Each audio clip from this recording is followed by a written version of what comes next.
2018.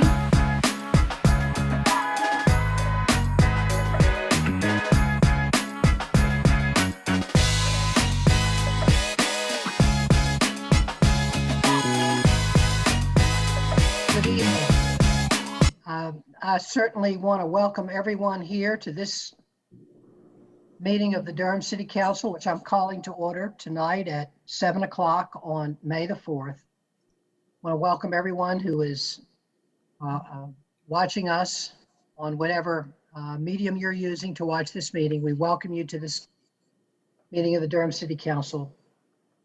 Another extraordinary meeting. And again, we thank our tech staff and our public affairs staff for all the work to make it possible for us to not only have this meeting, but to broadcast it widely on a number of channels. And we're very, very grateful of that.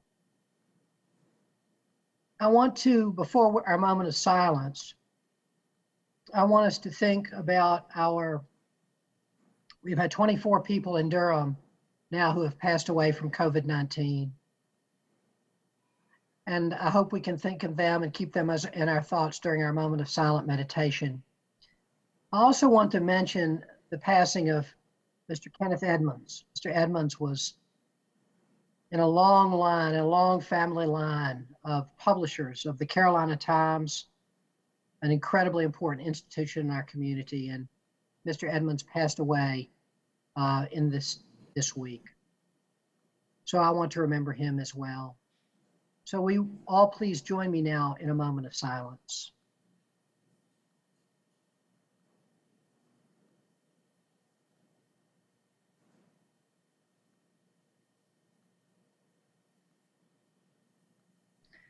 Thank you so much.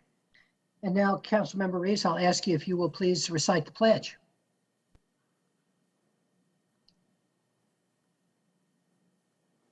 Okay, now I'm muted. Thanks, everybody. Appreciate it.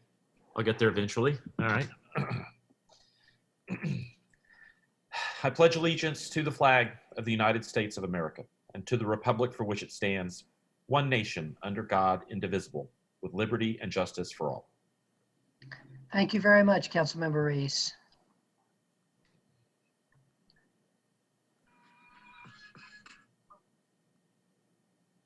And now we will move to our roll call. Madam Clerk.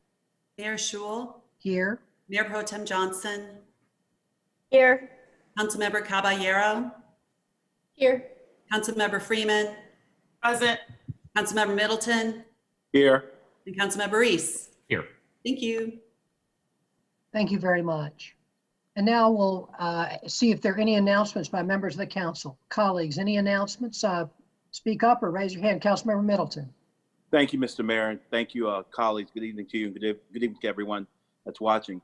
Mr. Mayor, this is a very emotional start to the week here in Durham on a number of accounts. You've already spoken to one of them. I did want to give voice to the incredible amount of sadness and angst over the closing of Northgate Mall. Many of us knew that this was inevitable.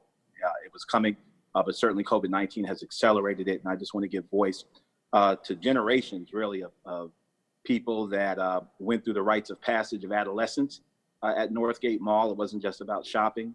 And to those of our young people that worked out the awkwardness of interpersonal relationships at that place, there's a lot of emotional connection there.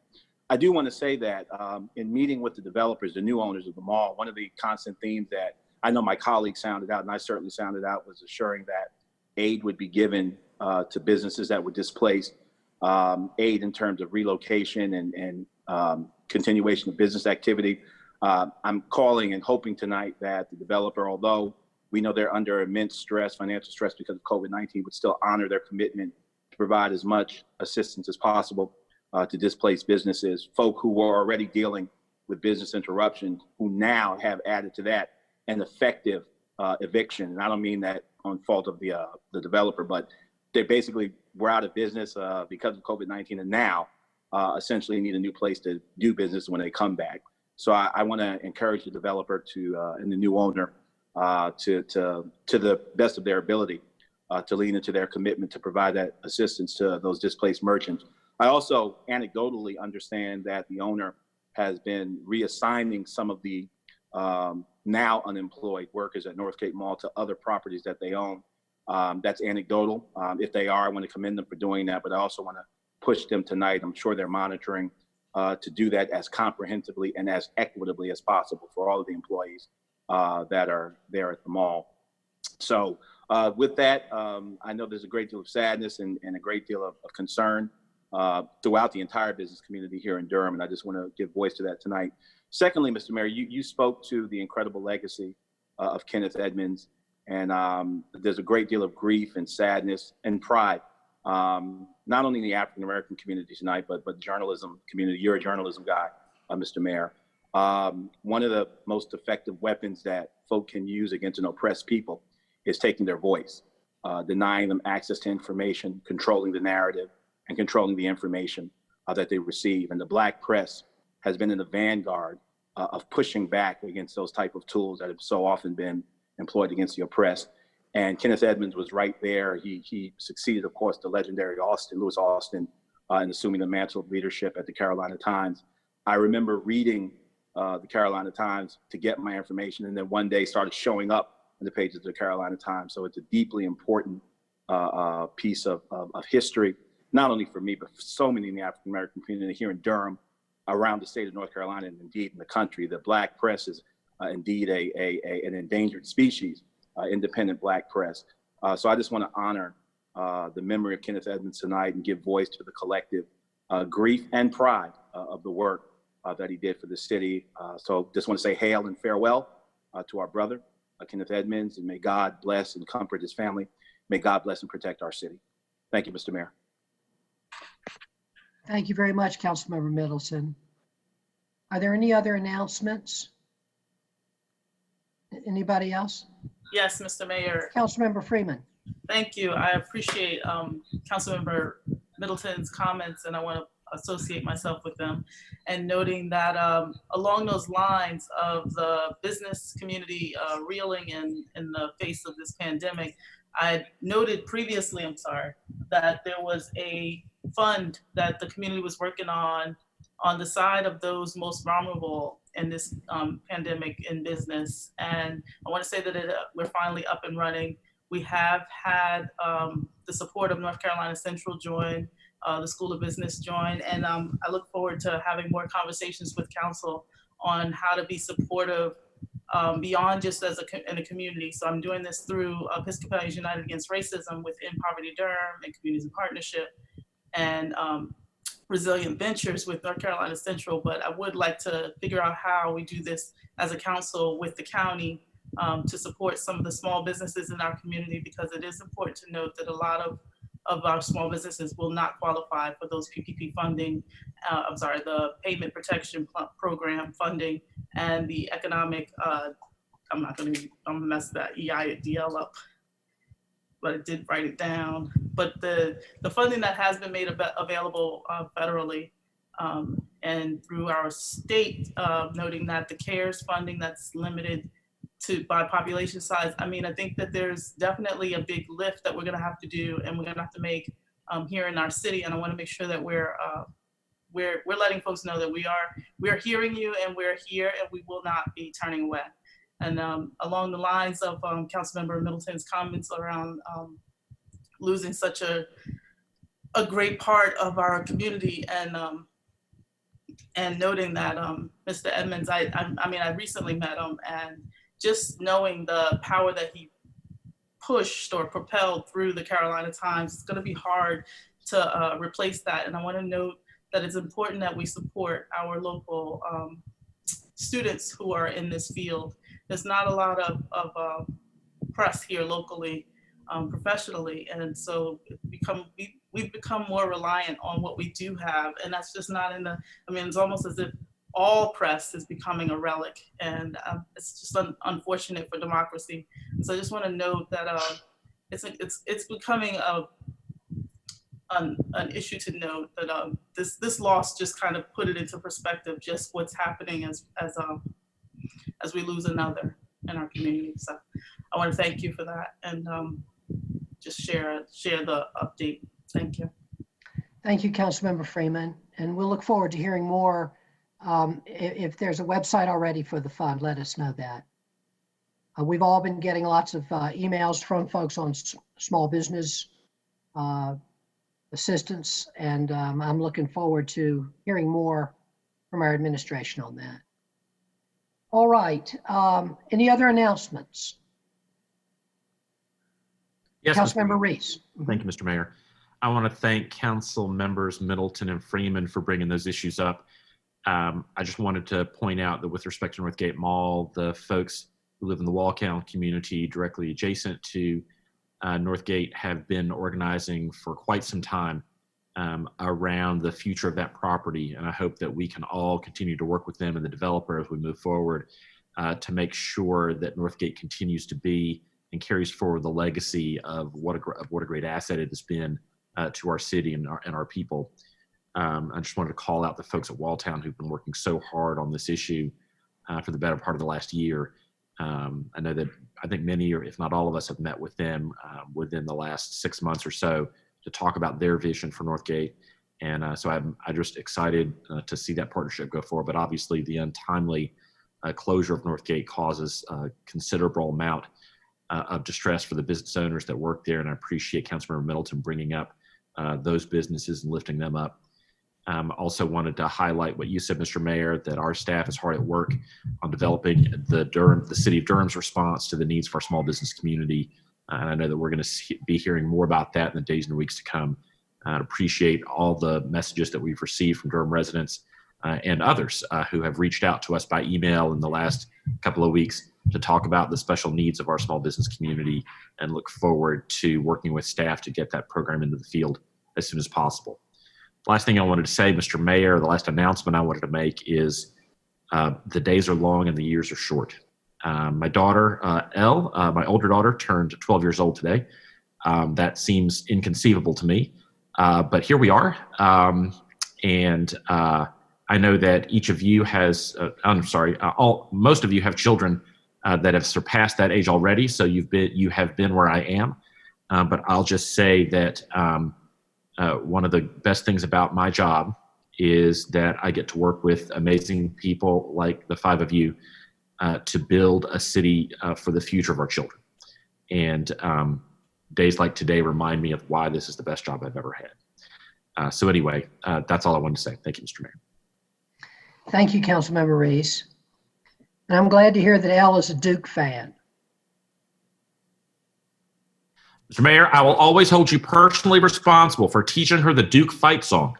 It's unacceptable, and you did it. So just saying. You'll get yours, I promise. Bye, everybody. Okay. All right. Are there any more announcements by members of the council? All right. Hearing none, I'm going to move on to priority items by the city manager. Thank you, Mr. Mayor. Good evening, everyone, and certainly happy birthday to Elle. There is one priority item from the city manager's office this evening. That's agenda item number 18, proposed sale of property located at 1415 West Club Boulevard to Garmin Homes LLC. This matter was discussed at the work session, and pursuant to the council's request, the motion and the agenda memo have been updated to clarify that the proceeds from the sale of this property will be deposited into the city's dedicated housing fund. And that's the only item I have for this evening, Mr. Mayor. Thank you. Thank you very much, Mr. Manager. Madam Attorney. Good evening, Mr. Mayor. Good evening, members of council. The city attorney's office has no priority items tonight. Thank you. Thank you. Madam Clerk. Good evening, Mr. Mayor. Good evening, council. I do have a priority item. My item is to discuss the boards, committees, and commission guidelines, probably at the end of the meeting.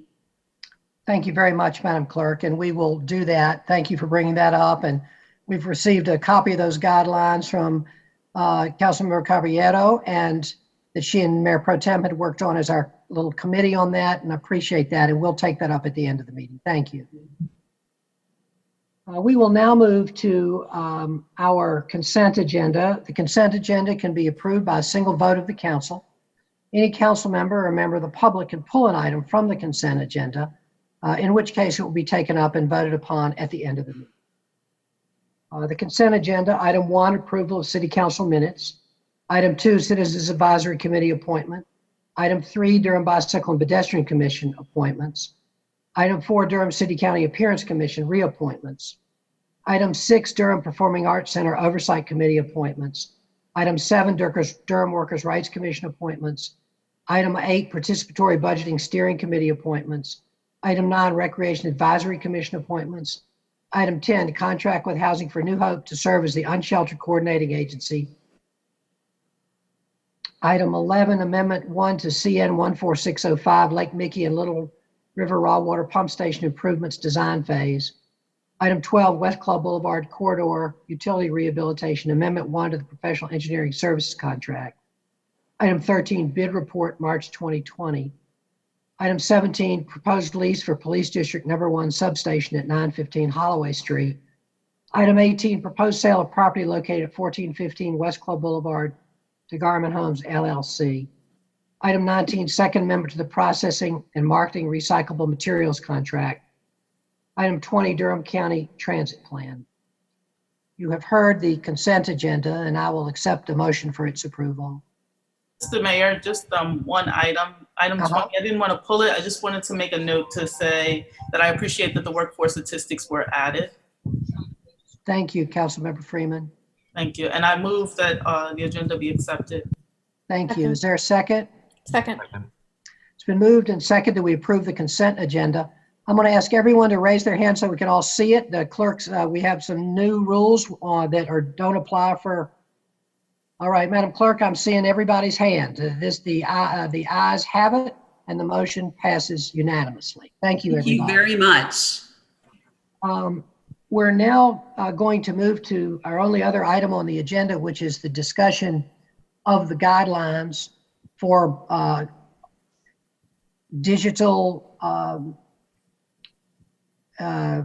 operation of our boards and commissions, which we had discussed at our work session, and we had asked Mayor Pro Tem and Councilmember Caballero to please come up with some guidelines for us, which they have done and emailed to us. And I will now open this up for any discussion, or maybe one of you all might want to start us off, either Mayor Pro Tem or Councilmember Caballero. Would you like to start us off and just tell us a little bit about the guidelines?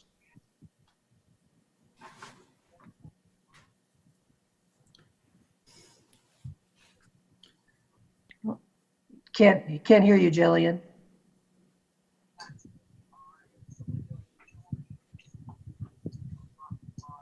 Sorry, can you hear me now? Microphone issues. Yeah, so Councilmember Caballero and I wrote up just some brief guidelines to think through the ways that boards and commissions could meet virtually over the next few months. We were hoping to provide options for our boards to continue to meet if they would like to, but to allow flexibility for members who prefer not to meet virtually, for boards who prefer not to meet virtually, to have the option to not meet. And of course, that wouldn't count against anyone's attendance requirements for their boards. We also wanted to make sure that boards don't meet in person. So we would like to give boards the option to meet if they meet virtually, but to not allow in-person meetings of boards for the next several months. And based on our conversations, decided that we would use Zoom. There is another platform that the city has been using, but Zoom is a little bit easier for people to access. The apps are free and publicly available, and the city already has some licenses for Zoom that we can share with our boards and commissions. Our biggest concern was making sure that we're in compliance with North Carolina open meetings laws. And so part of the training that we propose to do with board chairs is making sure that they're all aware of the noticing and the requirements of open meeting requirements, which have previously largely been handled by the clerk's office. Want to make sure that the boards are aware that they can't just set up digital meetings and meet on their own, that they have to be noticed, and that notes have to be made publicly available. That's all I got. Councilmember Caballero, do you have anything to add? Yeah, and the city clerk I don't know if we got responses from everyone, but did send out a poll. That was one of the things that we asked, is to see, interest, how available people's technology was, how comfortable they would be using a virtual platform, if there was somebody within their committee that could act as what we're calling a tech liaison, who could walk folks through who may struggle to download Zoom and help set that up on their, all of this obviously done virtually. And I know that City Clerk's office did send that out. The bit that I saw, I don't think we got a ton of responses, but there were several commissions who did respond, seemed amenable and had the desire to meet, and had,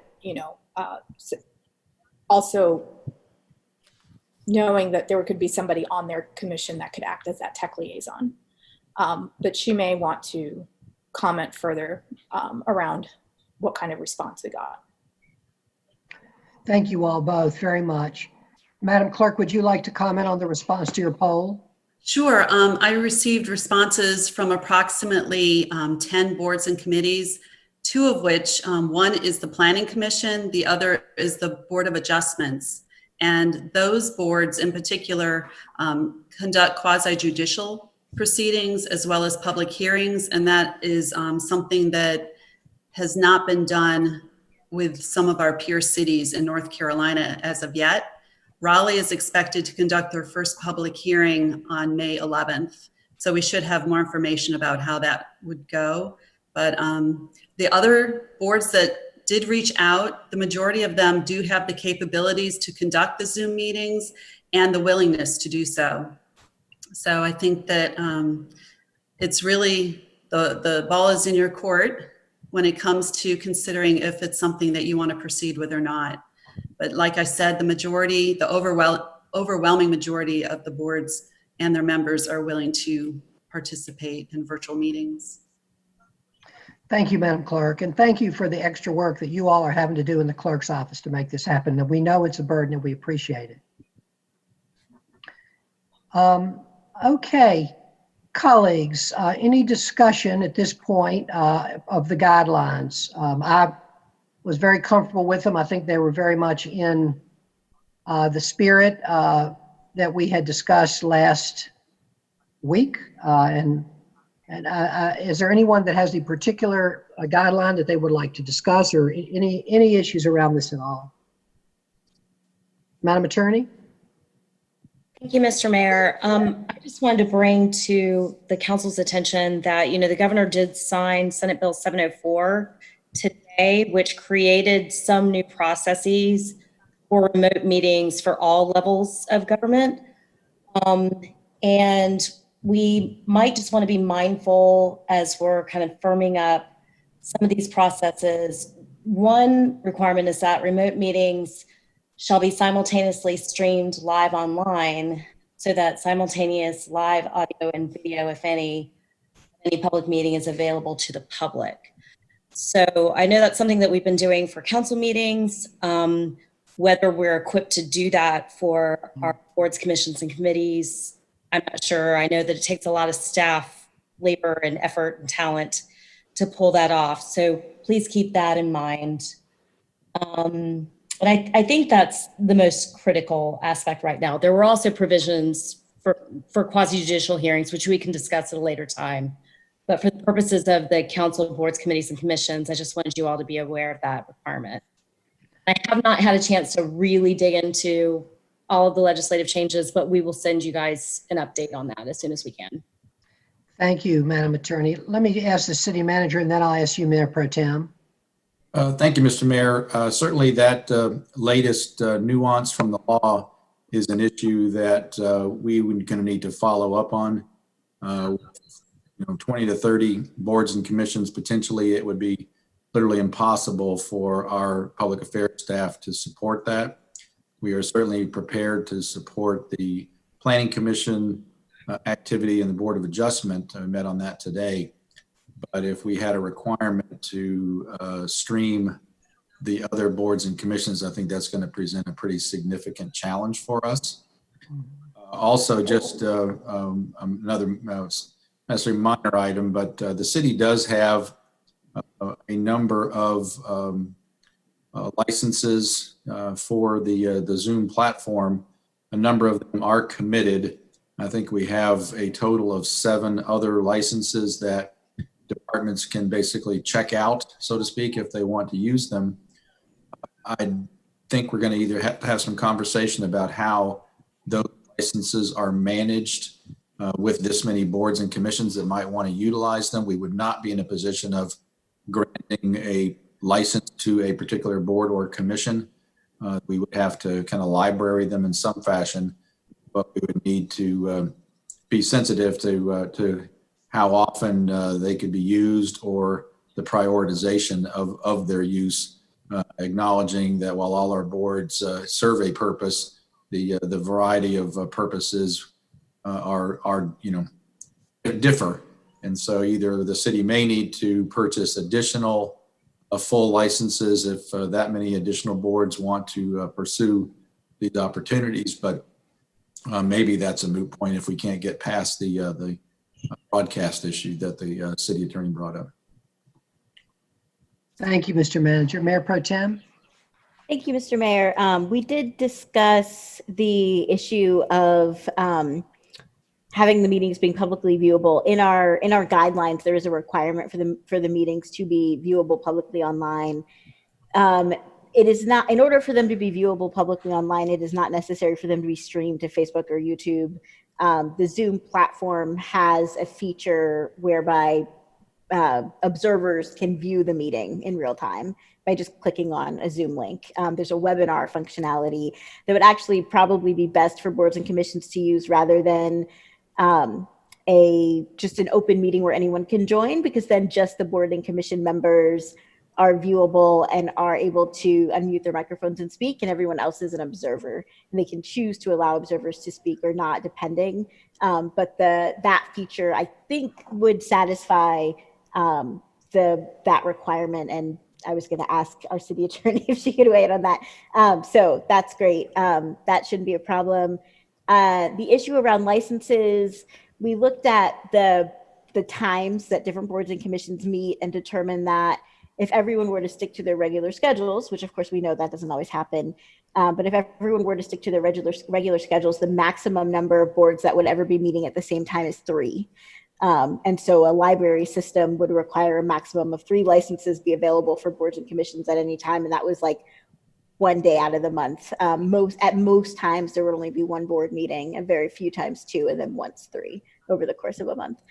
Any boards that have committees that wanted to meet or special meetings would have to be figured out, but based on their existing published schedules, the timing is such that they don't overlap too much.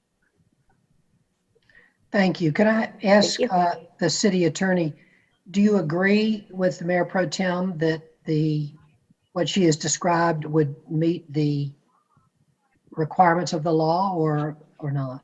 I would assume so, Mayor Schul. I mean, the statute is not specific in terms of what particular platform it has to be streamed out over. And I know that for council meetings, we go above and beyond what's required to create public access. But I think Mayor Pro Tem is correct that if the Zoom invitation allows, folks to not only but it is streaming out through that Zoom platform for others to observe the meeting, I think that probably does meet the requirement here. Thank you so much. Mm-hmm. All right. Any other comments or questions for our committee, or any comments? Councilmember Freeman.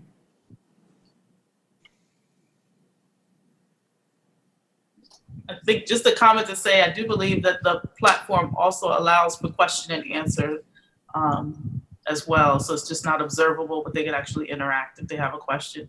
There would just need to be something that details who that person is. And I'm not sure if that's a staff member or someone on the committee, but it would be nice to make sure that that person is available. It's more like tracking who you're reaching out to, or who's the voice in these committee conversations with the public. So you're muted. Thank you. Thank you, council member. Any more comments? Councilmember Middleton.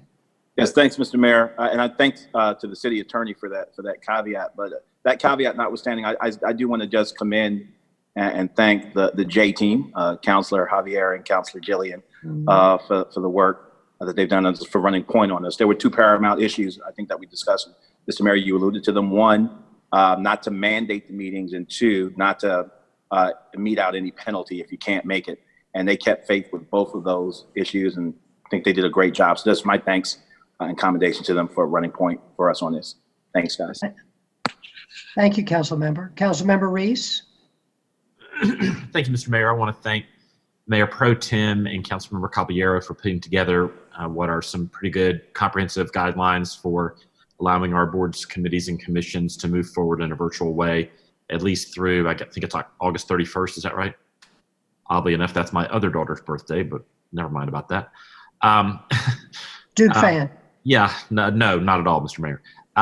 Yeah, we've restricted her access to you just for that very reason. But I did want to ask, also wanted to thank our clerk for reaching out to our boards, committees, and commissions to talk about kind of their readiness to move forward on a virtual platform.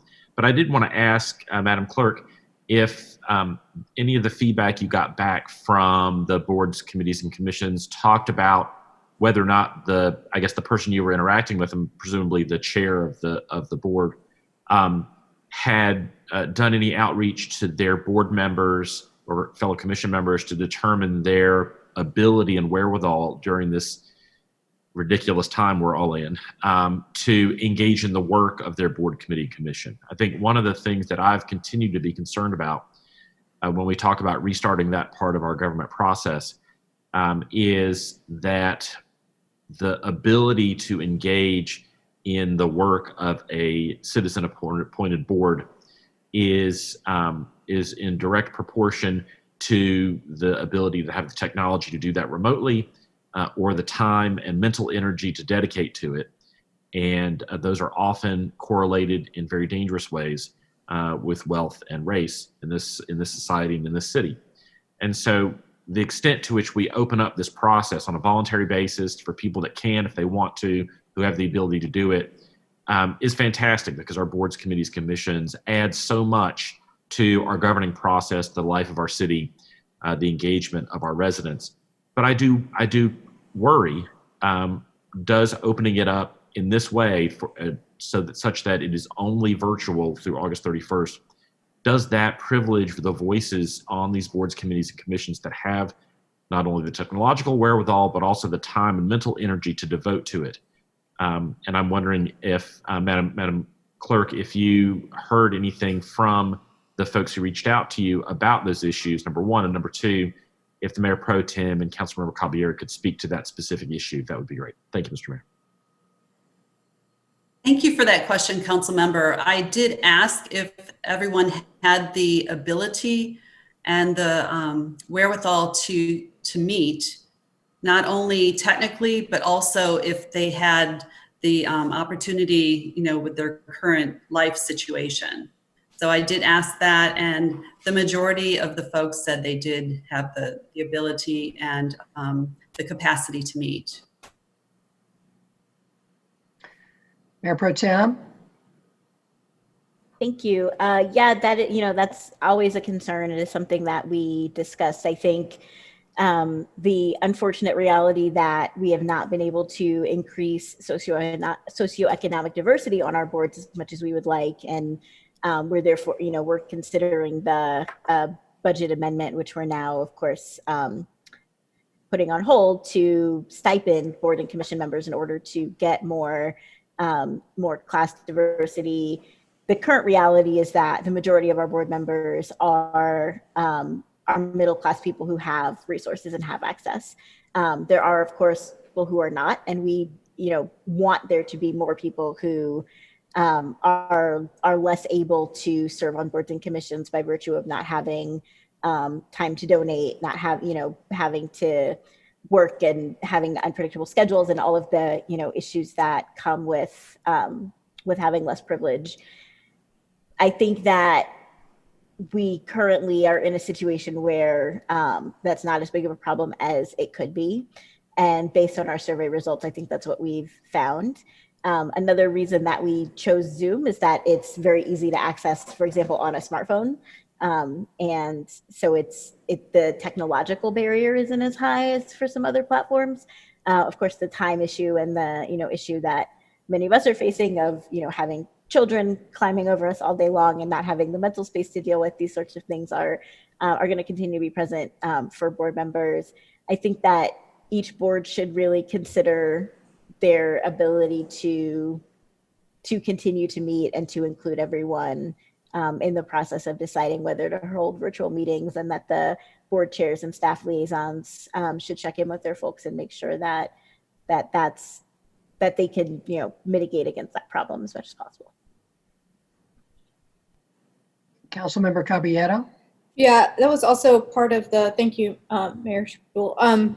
Part of the reason we wanted to have like a tech liaison is so that we had a dedicated person on each board or commission help be able to walk folks through if they don't necessarily have that tech savviness. So the point of that role is, and I think it's listed in the guidelines, that there is an expectation that at least 24 hours before a meeting, anyone who needs help downloading the app, getting access, testing it out, all of those things would have that support. And I think that that was one of the reasons we included that role. Additionally, if folks want to go this way, we could say, do one full cycle as boards and commissions, and we would like a report back so we can see how it goes. And if it looks like it wasn't a good solution, then we could reevaluate. Mr. Mayor, just that, first of all, those are outstanding responses, and I think they alleviate a number of my concerns. I'll also say that to the extent that this is a problem, it's not unique to the COVID-19 outbreak or the use of remote meetings. The fact is that requiring people to show up in person at a meeting, often at City Hall or some other place, is its own barrier to entry for many of our residents, and one that we have been looking for creative ways to overcome for folks to broaden board service to more types of people. I will just say that, assuming that these guidelines move forward, I would just strongly urge, I guess it'll be our clerk who distributes these guidelines to our boards, committees, and commissions, just strongly urge, Madam Clerk, if you would, please make sure that the board chairs and whatever technological liaison is appointed, that they are made aware that Zoom has a purely telephone option, and that folks who don't have the equipment, the hardware, the technological expertise, whatever it takes to get up on the video Zoom, can always just call in. As we learned our very first virtual city council meeting with my colleague, Councilmember Middleton, who had some bandwidth issues in his home, was able to call in and finish a very important set of remarks during our meeting. So I just want to make sure that avenue is highlighted specifically for our board chairs and the technological liaisons, so that members who want to engage in the process but either don't have the technology or don't have the wherewithal to put it all together can still call in and be involved in it. So thank you, Mr. Mayor. That's all I had to say about it. Thanks. Thank you, Councilmember Reese. Councilmember Freeman. Yes, thank you, Mr. Mayor. And thank you, Councilmember Reese. I appreciate you bringing those comments forward and recognizing that was most of our conversation and work session around making sure that there was an equitable way to make sure that people were engaged, not just in the meeting, like not just from the board side, but from the public side as well. And making sure that there's accountability on the side of the boards that have held meetings already, and making sure that that information is publicly available to folks in the community, so that it doesn't look like it's a select few folks working on an item, and no one knows what's going on. I mean, I get that sense from folks, and I just try to stamp it out as much as possible by making sure that it's as transparent and as open as possible. So I really appreciate the effort that you put into making sure that folks understand how Zoom works and how accessible and pandemic friendly, I guess it is. I think that there is I want to back up to the point where I think Mayor Pro Tem Johnson mentioned that it's not incumbent upon us, or not encouraging boards to meet, and that it is, you know, an entirely stressful time on its own, and noting that there are some who will want to lean in and continue to, you know, move forward with business as usual, and there are others who cannot. It's just, I really want to make sure that the city clerk is acknowledging that for our board chairs and each of the committees, that this is not a time to push in on folks. It's really just kind of checking in with your boards and committees to make sure that folks are okay. So even though there's an option, that it's not a requirement is really helpful. Thank you. Thank you, Councilmember. Councilmember Middleton. Thank you, Mr. Mayor. I want to thank Councilor Reese for basically giving voice to what I think is the very animating spirit of the equity we do here in our city, and what we've been talking about for some time. So I want to thank him for a very eloquent voicing of it. I would say that insofar as the boards and commissions will be meeting, and insofar as the end result of those boards and commissions is to inform our work, that I think what Charlie has said is really kind of an alley-oop, and it's up to us as the council to ultimately pull that alley-oop down. Because we know that these folk are facing these obstacles, insofar as they try and inform, their work product tries to inform our policy making, we have to be the final bulwark and the final measure of how much weight we should put on those work products, how much emphasis we should put on those work products and allow it to inform our work, because we're aware of everything that Charlie just said. So I want to echo and associate myself with his comments and just kind of remind us of our challenge, that as the final decision makers for the city, are always mindful that whatever our boards and commissions are asking us to do, we have to interrogate their work product and interrogate how many people were involved in that process that's seeking to inform our process ultimately. So thanks to my colleague, and thanks for the reminder to all of us just to how serious a charge that's on us as leaders of this city. Thank you, Mr. Mayor. Thank you, Councilmember. Are there any more comments?